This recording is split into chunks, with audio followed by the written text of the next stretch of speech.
Hello, humans, and welcome to another exciting episode of Incoko. The conversation. We are here again, once again. And I am Apium Twago. And I am Siseko Mawe. And this week we're going to talk about. The deficit of glam. No, I'm joking. We're just going to be recapping our week, speaking on the trials and tribulations of the labor market in Cape Town, Tell me about it. and also getting back into the full swing of things. But first, as you know, we are cat mom and cat dad. Yes, first and foremost. And so, speaking to that, how's peanut butter? Peanut Butter's doing well. I'm so sick of him though. Sometimes he just gets on my nerves. But last night we had a very chilled and relaxed evening. And one of the days in the week I came home and he had another cat in the house. I don't know if I've mentioned that before. They do that. Yeah, but he's got a new friend and I just have to be okay with the fact that she's going to come and visit every now and again. Yeah, just new to him. Snip, snip, and he'll be fine. Yeah, that's something I'm going to get done soon. And so, speaking to the context of irritating feline friends, as you witnessed today, since we're recording in the evening, Yeah. I was feeding him, and he's very food motivated. And so, Apio witnessed me constantly having to move him away from the food bowl while I put his wet food in, and he just doesn't stop. It's nice watching you in dad mode because I can see that you're very much the disciplinarian when it comes to Scully. But yeah, interesting week. But let us talk about the deficit of glam actually because I think this week. Do you want to ask me about what I've been up Yes. to? Okay. What have you been up to? So I got a new job, and at this job, naturally, they have to conduct training. So I'm in the training and I'm getting to know everyone. It's a very eclectic group of people, like from multiple disciplines. Some have had experience in the industry for a while, and someone like me who's new to it all still has a lot to learn. But I'm finding that a lot of people are in the job market just so they can, I guess, get by, pay your bills, But then there's some of us who really want to enjoy all that Cape Town has to offer. And sometimes it's not realistic with the way the economy is set up because we live right by the holiday, right next to the holiday destination that everyone is always talking about, and we can like barely afford to like enjoy all it has to offer. I don't know if I'm the only one who feels that way. You're definitely not. I Okay. mean, even when I had a comfortable job, it was always constantly having to find some way to navigate social capital, getting into the right places at the right time. And then suddenly I find myself outside of, the mechanisms of work. And getting back on that horse is something ridiculously hard to do. Yeah, there's something that they call ukunokumlungu. So basically, the idea that you will always get more opportunities if you are already in a place of employment. The moment you decide to leave the workforce and you're at home and you're trying to find a new job, it's the worst feeling ever because you have to deal with the rejection sometimes. Like it will come, it will definitely come. Like I remember when I was at my previous job, I was still applying for jobs, but the rejection didn't hit as much because I knew I had something that I had like my finger on that I was already like involved in doing at the time. So it wasn't as hard to receive that no from a company who you were hoping to be a part of. But it's really interesting because I think the more the more you get over the rejection, and you keep searching for what you're looking for, I feel like you kind of get numb to the feeling of being rejected by companies, and it's sort of like you kind of come to expect it, even though that's not a good mentality to have when you're in the job market, like actively looking for something. I don't know how you. No, I hear you. I mean, in my particular case, it wasn't because I was, too tired or anything. I was burnt out. My doctor said I was burnt Yeah. out. But also it was about trying to find new passions, new energies, new spaces. And so I decided to create my own. And so we founded a company bringing spaces to life, a friend of mine, Zuko. And it was essentially this programmatic interface of multiple professionals across the creative spheres. And so that's what I've been working on. And it's a lot harder than I imagined it would be because, work has this way of beguiling you. It's like, yes, you can get things done. You have teams, you have people to hold accountable, you have responsibilities, you're able to see things from start to finish. But when it's your baby, it's like, oh my God, Yeah. how do I get you off the ground? And once I do get you off the ground, how do I sustain you? Do you feel like people gatekeep what it's like to start your own business and all of the challenges that come with that? Because I feel like you're coming from a very really unique position of like focusing on creative spaces. Are there people in the industry that you can talk to who have gone through, who have the experience, who can mentor you? Yeah, I mean, I've had the privilege of being in multiple creative spheres, the arts and culture sector. So I also do have my own bandwidth within that particular mentorship, getting advice, trying to, understand how things fit together. But I think there's no real gatekeeping to how to start your own business or how to start your own company. There are many people ready to share.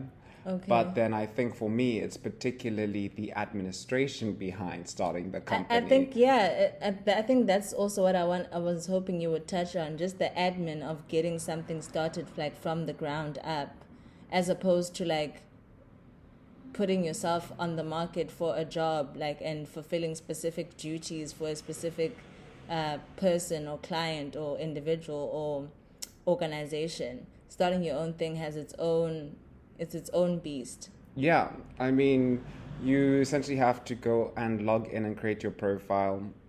Can't remember what the website is, but I will soon. Okay. And it's strange because that website and I were sitting together. And now that everything is passed, it's just the back of my head. And then you register a company, you put in your proposals for names of the company, you put in who owns it, who's incorporating, who's the director.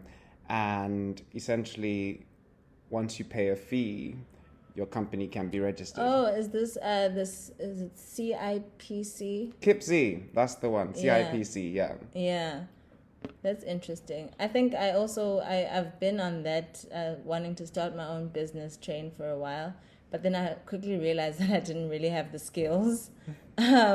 So I thought, okay, let me just join the workforce, work for a bit, see what works for me. But I am a creative at heart. Like, I really consider myself to be more inclined to writing and editing. So I've worked in the industry, in the magazine industry for a bit, and I love magazines. I love magazines too.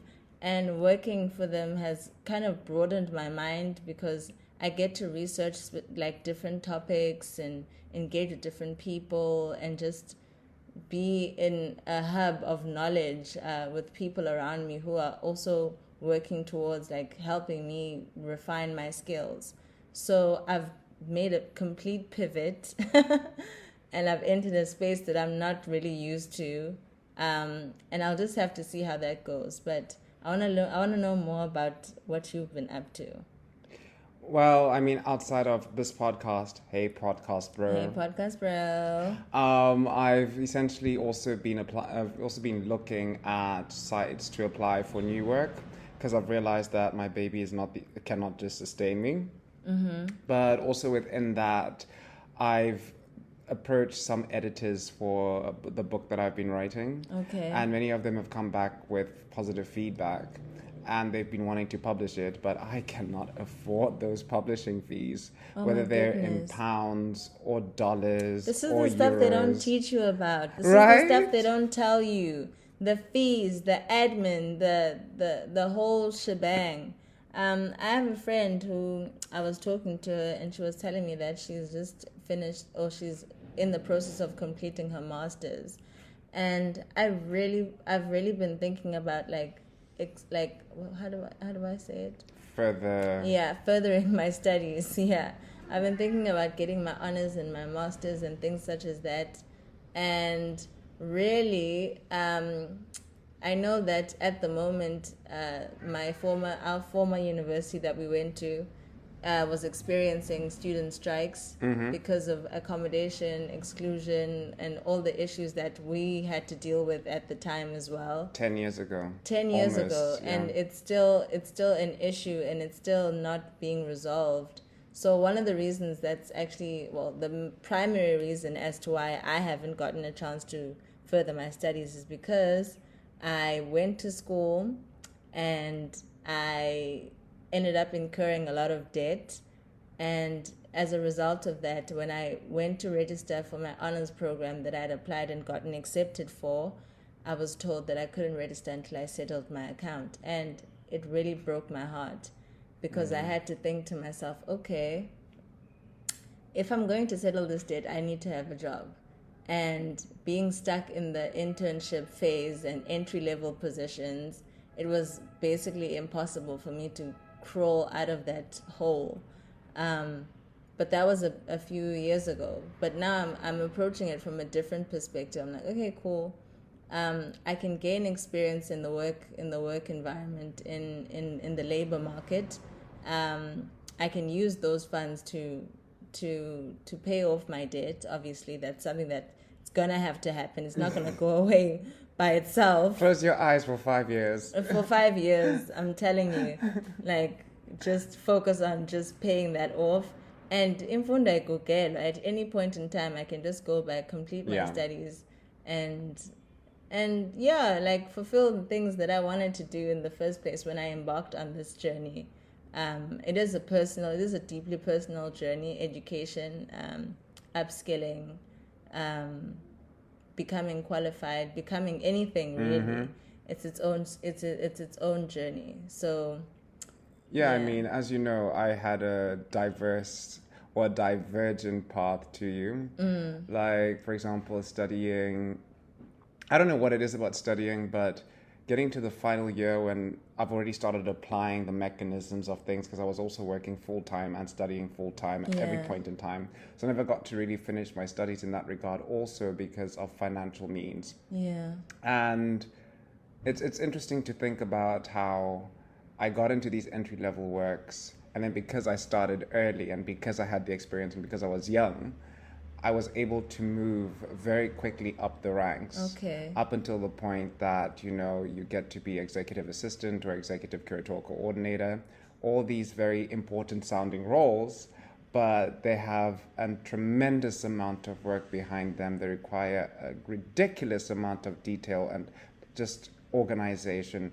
And I have those things. It's just sometimes when you're thrown into the deep end, I think that's also the thing. No one can, not even university can ever prepare you for the deep end when you enter into a work environment. But in so saying, how's your week been?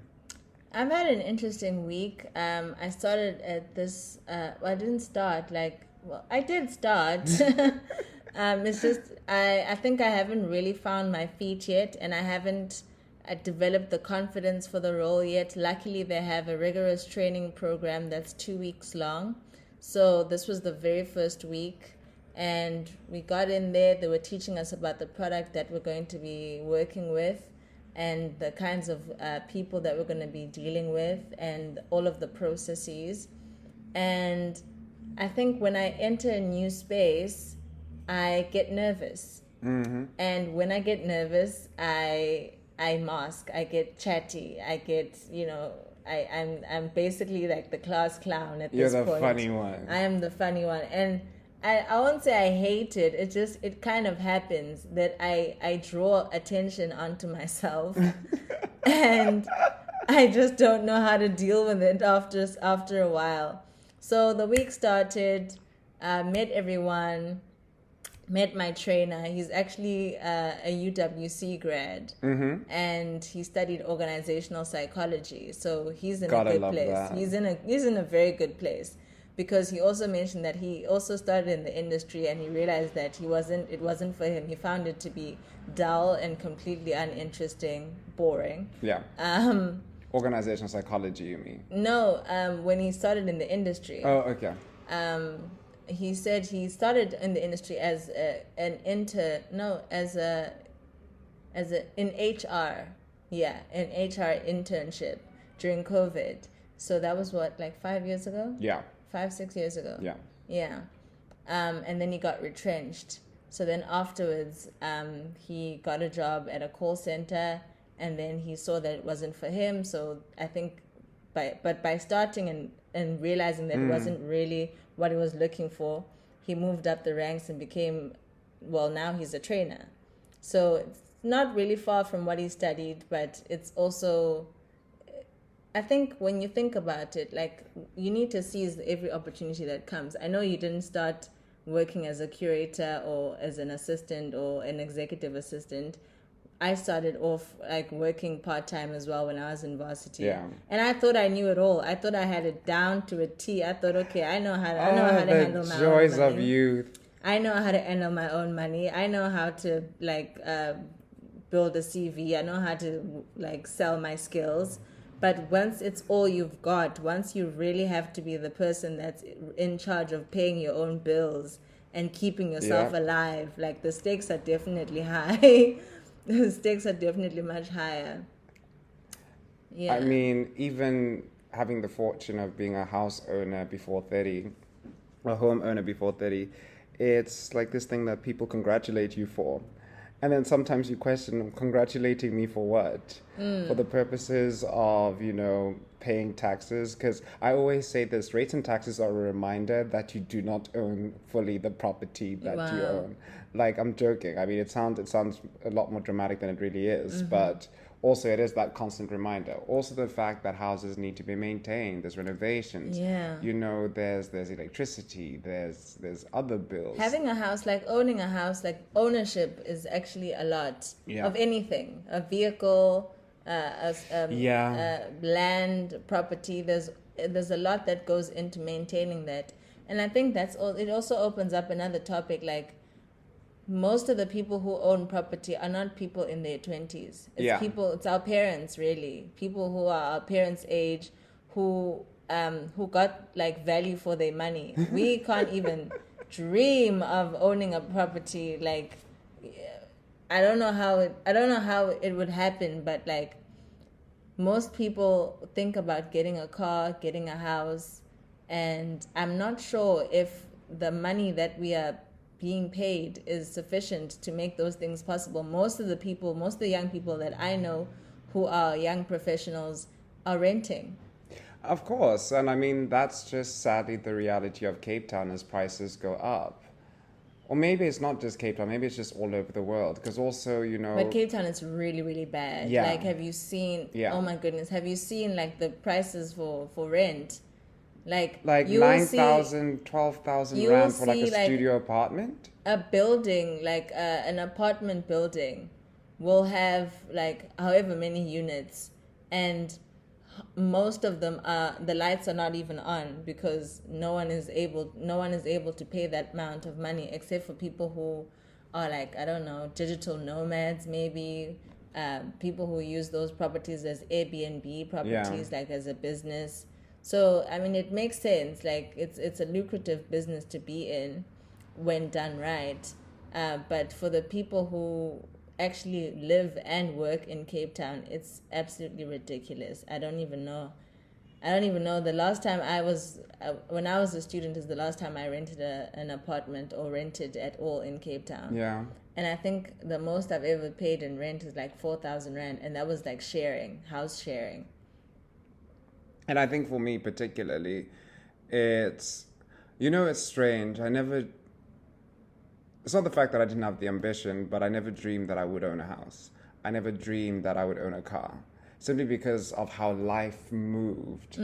And it was always this strange sensation to sort of achieve a milestone that other people congratulate you on, but you're in the midst of all of that. So it's just another responsibility. And I know this sounds crass in a way, whereby so many people don't have homes and stuff. Yeah. But also, just being able to maintain that lifestyle leaves you at a deficit in terms of your income. And the deficit of glam. The deficit of glam. Because what do you mean I'm paying I have to be earning like 3 times what the rent is, and rent is like 12K. Like, I know that I'm probably not in a position to speak for like everyone. I know that there's different opportunities in the city for people, for young professionals. Like, there's so many things that you could have done right in order for you to get like a decent paying job. You know what I mean? So I'm not gonna cry because I'm not earning as much as I should have been earning. By now, as someone who started so early, like working part-time, working during while they were studying, and getting straight into the workforce after graduating. But then COVID hit, and I don't think people talk enough about like how that really crippled like our economy, because people lost their jobs, people got retrenched, people had to think of like creative ways of making money.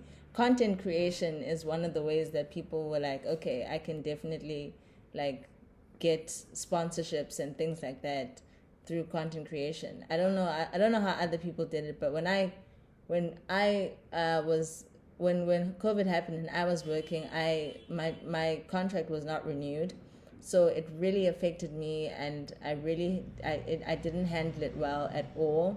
But then I thought to myself, okay, the only person who's going to get themselves out of this situation is me. Yeah. So I have to be strong. I have to grow like a spine and really be able to stand firm and be like, hey, this is what I want to achieve. This is what I'm willing to risk.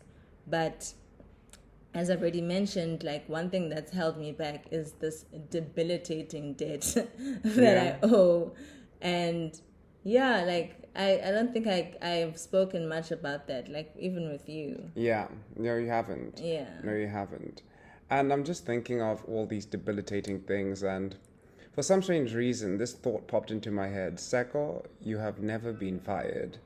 However, have you ever, there was one particular job that I had to walk away from because it was absolutely ridiculous, the conditions, and also just in terms of the administration, like why am I getting paid 2 weeks late? And that was working at a bar. And because I was a mixologist for a while, I was a barista. I think I was fired for like being absent without leave, but I didn't know. Like I was a kid, because I didn't know that you had to like tell them that I'm going on holiday, because it was like June vac and I was supposed to go. Oh, this was during part-time work and studying. Yeah, part-time work and studying. So June vac happened. It was my very first year, my very first job, my very first like being paid for something that I was doing at a workplace. And I was just like, I'm going to go to Joburg and visit my family. Yeah. And I came back and they were like, where have you been? I was like, well, I went on vac, obviously, like every other kid. Because in school, everything's part of the same program. So, of course, university must be part of the same program as well. I was like, yeah, obviously. I went home and it was nice. And they were like, well, you don't work here anymore. I was like, what do you mean? And that really traumatized me. So I don't think that was the only time that I was absent without leave and, well, lost my job, really. Good lesson to learn while young. Yeah, like very eye-opening. But ever since then, it's either like my contract was not renewed, or I've resigned, or I've just left. Well, resigned, obviously. Yeah. But yeah, I think that's and I haven't, this is like, my previous job was like the longest time I've held a job down, which was for like 10 months. I don't know if I'm painting a very good picture of myself. No. I think also because there are different modes of existing and different modes of being in the workforce, right? Because you've spoken about contracts, you've spoken about this and that, and that's just been your path. That's just been my path. No one can like blight you for that. And I think at the end of the day, when you look at your own accomplishments, because like I'm updating my resume or curriculum vitae right now, and it's quite a cathartic experience to actually look at what you've done, how much you've done. Like I've done quite a lot of things, and even knowing that, having to cut out the things that are not relevant anymore. Yeah. But how do you determine what's relevant and what's irrelevant? Because this is the total sum of your life, your existence as an adult, your adult life. So I have had a LinkedIn for quite a while, and there's been times where I've gone on there and I've had to be like, cool, this is irrelevant because of where I see myself being in the future. Yeah. So you want to put things that you know that are going to put you in a better light for the next position that you want to have, which is it varies from person to person. But I really do think that I would be in a much better place if I could maybe get my master's. That'd be something. So that's what I'm working towards. But I mean, it's interesting for me. Are you getting your master's for better work, or are you getting your master's for self-fulfillment?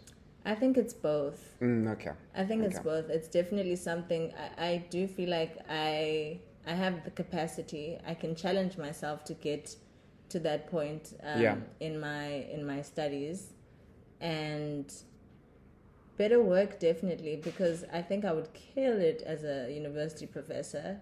Okay. Okay. If I was so guided by my guides, if my guides were to guide me in that direction, I would not reject it. Where are you guys? I would appreciate that. But yeah, there might be a deficit of glam at the moment, but there's definitely, better days are coming. You know this. You know this. Do you know what I learned? This year had the beginnings of my Saturn return. And, oh my God. And like I'm learning so much from my spouse, and was like talking about the Saturn return being like this life-shuddering period of time. It doesn't have to be, though. Well, it can be. Yeah. And that's what I'm experiencing. Right. So it's like everything is upended. Everything I thought I knew is not exactly enough anymore. And I've always loved that space of learning new things. But then when you have the time to learn new things and there are no new things coming your way and you're running and you're constantly on this beaten path of figuring yourself out in the midst of figuring everything else out. I don't know if I'm making sense right now. I can hear you. But I'm really stressed about it. You're talking to somebody. Am I talking to somebody? You are talking to somebody. No, we're the same age. Yes. So if you're going through that, it means I'm going through that. So, but I came across this Saturn return a few months ago. And it didn't scare me.